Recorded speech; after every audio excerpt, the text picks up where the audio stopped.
नमस्कार विद्वानों, आज से हम शुरू करने जा रहे हैं Lucknow university physics crash course. Lucknow university Bharat की लगभग सबसे कठिन यूनिवर्सिटियों में से एक है। तो इसके लिए हम फिजिक्स के कुछ इम्पोर्टेंस क्वेश्चन देखेंगे जिन्हें करना है। तो शुरू करने जा रहे हैं। हमारा क्वेश्चन है,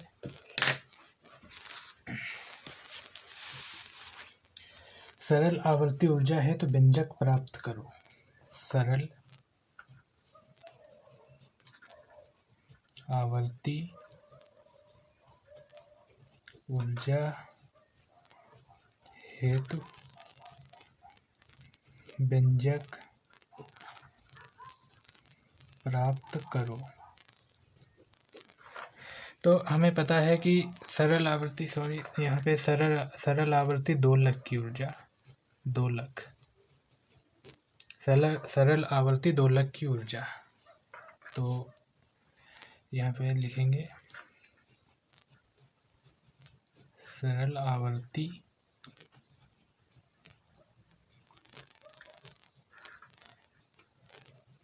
दोलक की ऊर्जा। हमें पता है कि सरल आवर्ती दोलक मतलब ये कोई दृढ़ क्षेत्र है जहाँ से दोलक लटका हुआ है इस तरह से धागे में। तो यहाँ से अगर ये दोलक का जो लोलक है इसको इधर यहाँ ले जाकर या इधर यहाँ ले जाकर हम इसे छोड़ते हैं तो ये अपनी साम्य स्थिति के आसपास घूमने लगता है। तो इसमें जो ऊर्जा होती है, एक तो इसकी स्थितिज ऊर्जा होती है जो नीचे को खींचती रहती है दोलक को, और एक इसमें गतिज ऊर्जा होती है। तो इस दोलक की कुल ऊर्जा दो प्रकार की ऊर्जा होती है। तो हम लिखेंगे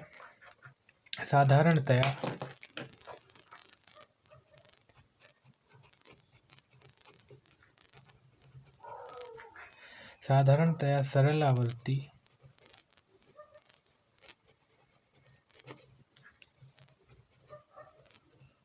दोलक की ऊर्जा सरल आवर्ती दोलक की ऊर्जा दो प्रकार की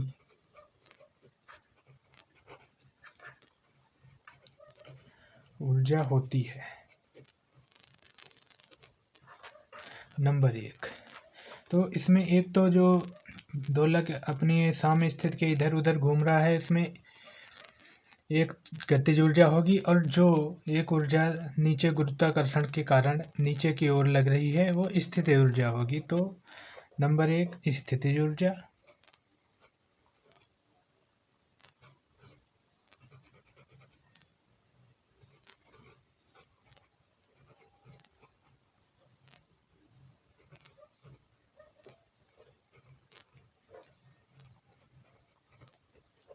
और नंबर 2 गतिज ऊर्जा। गतिज ऊर्जा स्थितिज ऊर्जा को हम U से डिनोट करते हैं, denoted by U by K। गतिज ऊर्जा को हम K से डिनोट करते हैं। तो हमें पता है कि सरल आवर्ती दोलक की ऊर्जा जो है वो दो प्रकार की ऊर्जा होती है, गतिज ऊर्जा और स्थितिज ऊर्जा।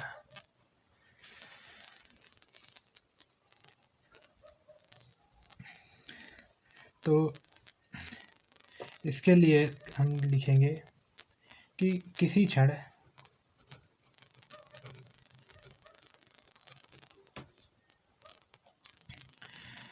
क्षण पर दोलक की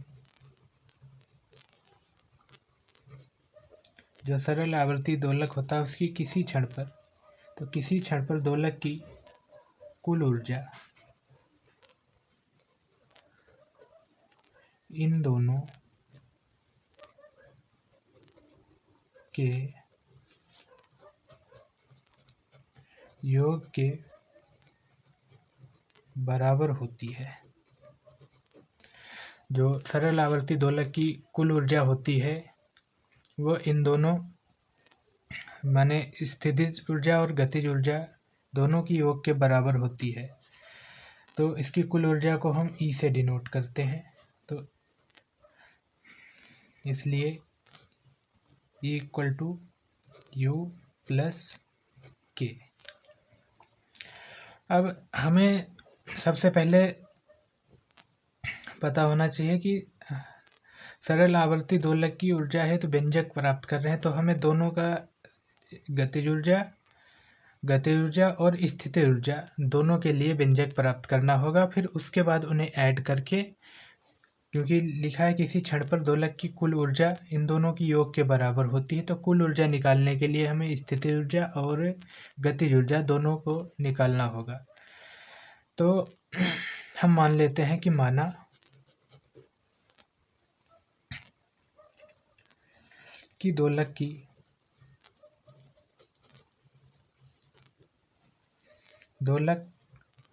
की गति की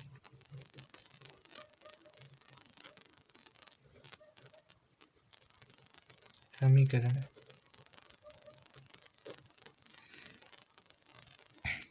निम्न है।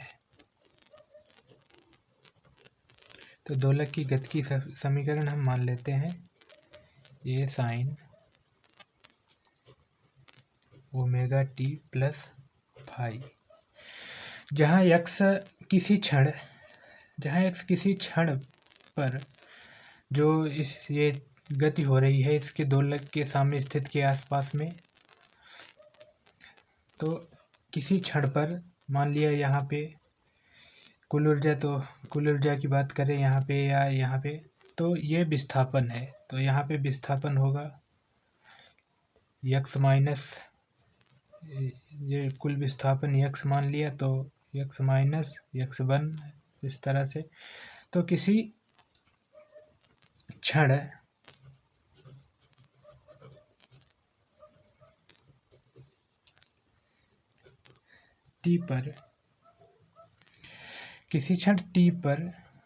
t परम माध्य अवस्था में, माना कि x किसी क्षण t परम माध्य अवस्था में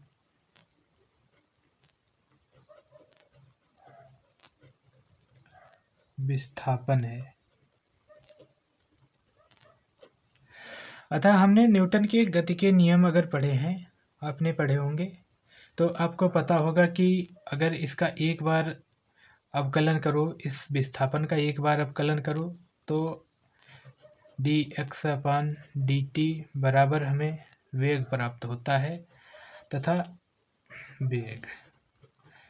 अगर इसका दो बार अवकलन करो d2x अपान dt स्क्वायर, तो हमें त्वरण प्राप्त होता है। त्वरण को a से डिनोट करते हैं और वेग को v से डिनोट करते हैं। तो फिलहाल हम यहाँ पे लिखेंगे अतः कण का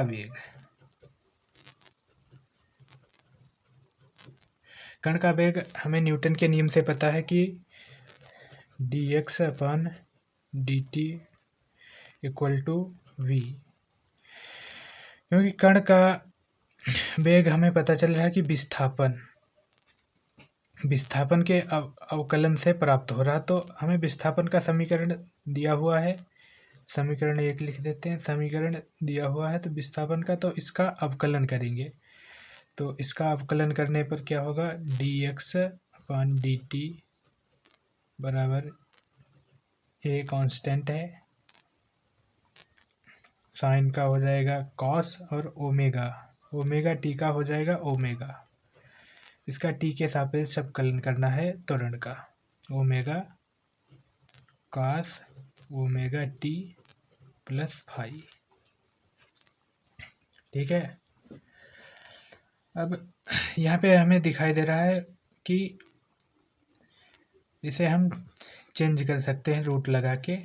तो इक्वल टू a ओमेगा, इसे रूट के अंदर ले जाकर 1 माइनस साइन में कन्वर्ट कर देते हैं, 1 minus sine square omega T plus phi. तो यहाँ पे 1 minus sine square omega T, मतलब हमें यहाँ से इसे एक्स में चेंज कर देना है।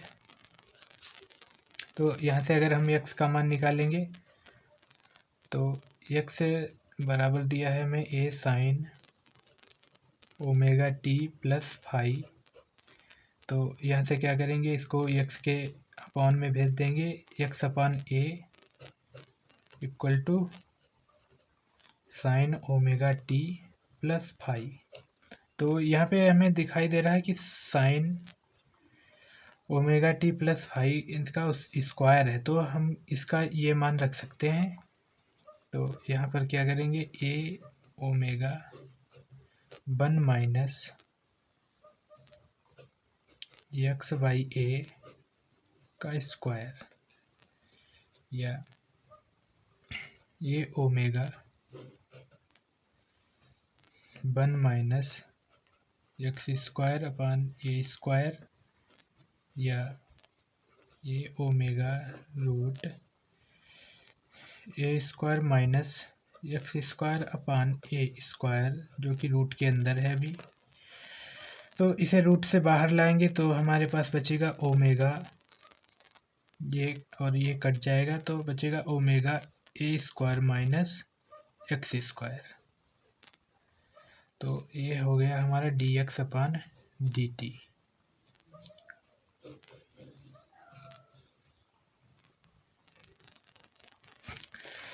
इसी तरह से हम निकालेंगे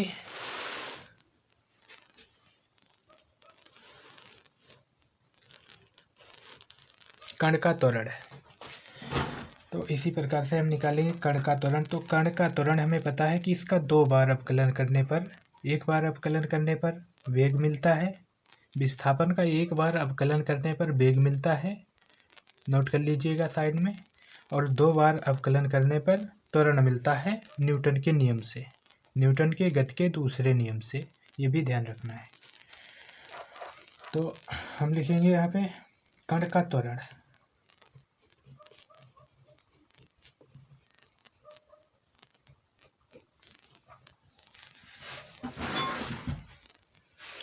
तो कण के त्वरण के लिए मतलब D X D two x upon D T square equal to, तो एक बार अवकलन करने पर हमें ये मिलता है और दूसरी बार अवकलन करेंगे तो हमें मिलेगा माइनस ए ओमेगा स्क्वायर,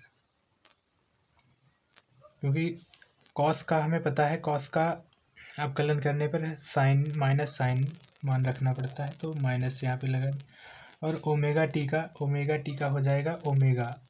तो ओमेगा टी का पहले एक बार ओमेगा है और दूसरी बार ओमेगा, तो omega square sine omega T plus phi. A sine omega T plus phi बराबर एक्स, जो कि हमने माना था। तो d two x upon D t equal to minus omega square x.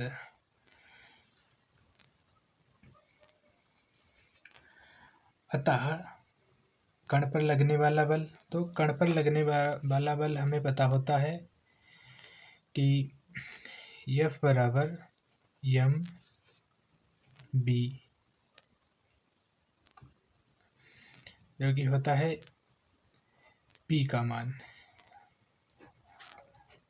F बराबर D upon D T M B,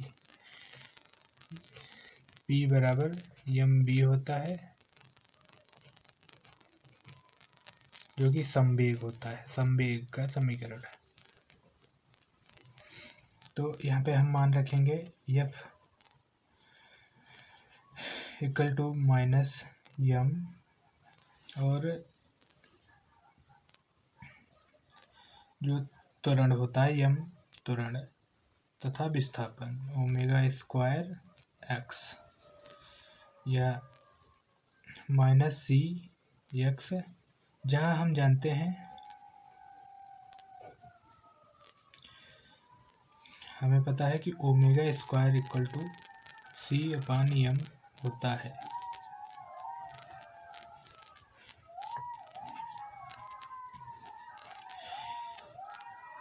तो यदि दोलक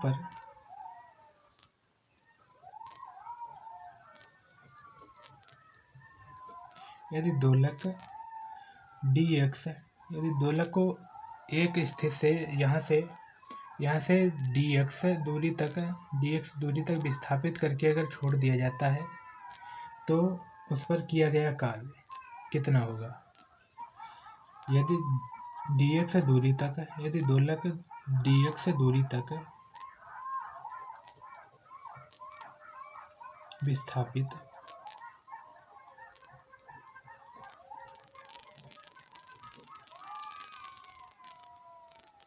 किया जाता है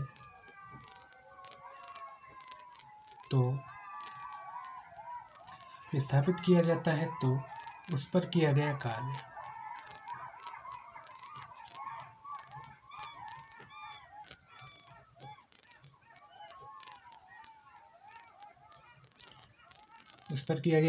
कार्य क्या होगा, dw इक्वल टू, हमें पता है कि बल का समाकलन करने पर हमें कार्य प्राप्त होता है, F dx, या implies dw equal to cx dx। अतः x बराबर 0 से x बराबर x तक विस्थापन होने में किया गया कार्य, यानी कि x बराबर 0 यहाँ से, जो कि यहाँ पर x बराबर 0 है, यहाँ पर x बराबर 0 से x बराबर x तक विस्थापित करने में जो कार्य किया जाता है वो कितना होगा। तो यहाँ पे लिखेंगे अतः x बराबर 0 से x बराबर x तक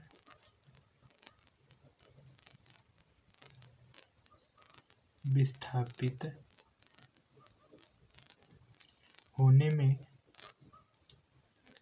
कार्य क्या होगा, W equal to x0 cx dx। तो इसका समाकलन करेंगे तो समाकलन करने पर हमें प्राप्त होगा cx² और 1/2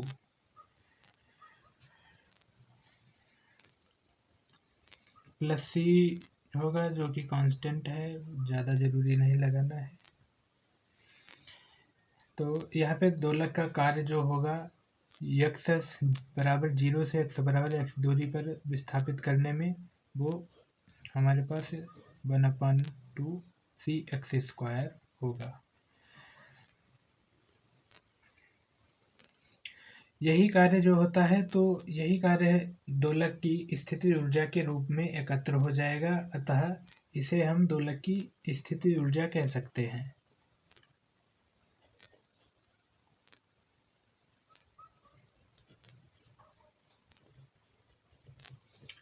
यह कार्य दोलक की स्थितिज ऊर्जा U के रूप में एकत्र हो जाएगा।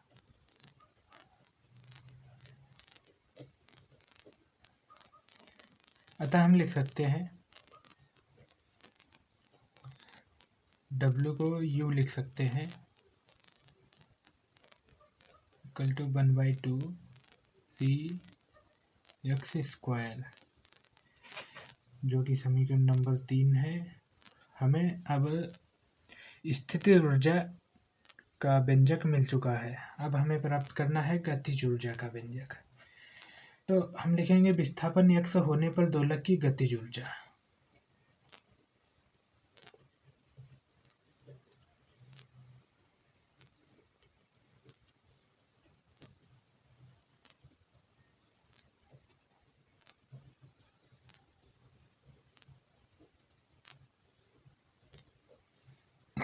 x होने पर दोलक की गतिज ऊर्जा।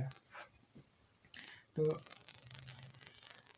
हमें पता है k = 1/2 mv², जो कि m जो हमें पता है m कण का द्रव्यमान होता है, m कण का द्रव्यमान होता है। और b का मान हम पहले ही निकाल चुके हैं, b का मान पहले ही हम निकाल चुके हैं, dx/dt यानी कि b का मान निकाल चुके हैं। तो यहाँ पे b² की जगह पर हम ये मान रख देते हैं, m ω² a² - x² या 1/2 c a² - x², समीकरण नंबर 4। क्योंकि हमें पता है ω² बराबर होता है c/m। तो यहाँ पे हमने m और ω² की जगह पे c/m रखा, तो जिससे m जो ये c ऊपर हो गया, m नीचे, तो m कट जाएगा और यहाँ पे केवल c बचेगा। तो c ब्रैकेट के बाहर होगा a² - x², जहाँ a² होता है कण का त्वरण और x² होता है, ये होता है कण का त्वरण, यानी कण के त्वरण का स्क्वायर माइनस विस्थापन x का स्क्वायर होता है गतिज ऊर्जा। तो हमें पता है कि हमने जो लिखा है, किसी क्षण पर दोलक की कुल ऊर्जा इन दोनों के योग के बराबर होती है, u + k के बराबर होती, तो हम लिखेंगे E। अतः कुल ऊर्जा E, तो E = k + u = 1/2 c a² - x² + 1/2 c x², जिसे सॉल्व करने पर हमें प्राप्त होगा E = 1/2 c a², समीकरण नंबर क्वेश्चन नंबर 5। किंतु हमें पता है कि c = होता है mω² तथा ω = होता है 2πn, किंतु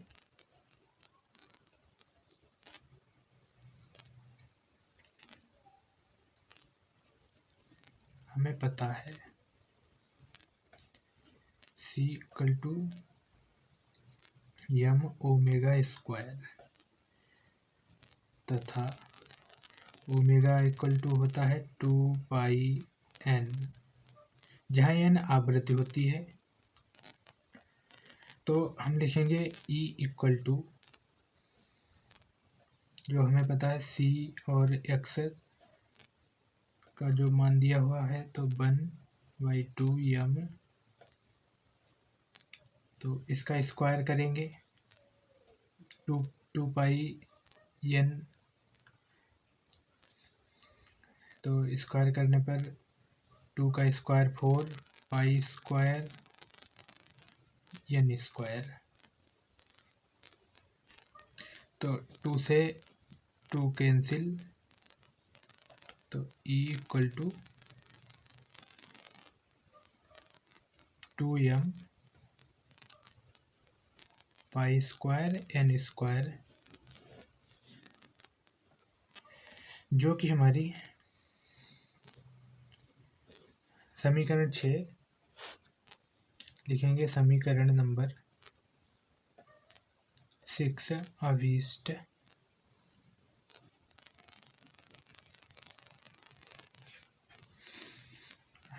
अभीष्ट कुल ऊर्जा का अभीष्ट दोलक की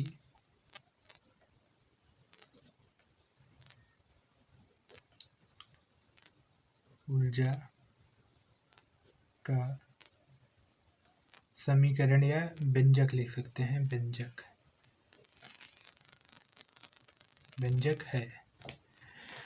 तो अगर इसी तरह से हमारे और वीडियो चाहिए तो हमारे चैनल को सब्सक्राइब करें, लाइक करें और अपने दोस्तों को बताएं। हम आज से शुरू कर चुके हैं लखनऊ यूनिवर्सिटी फिजिक्स, मैथ और केमिस्ट्री का क्रैश कोर्स। तो धन्यवाद।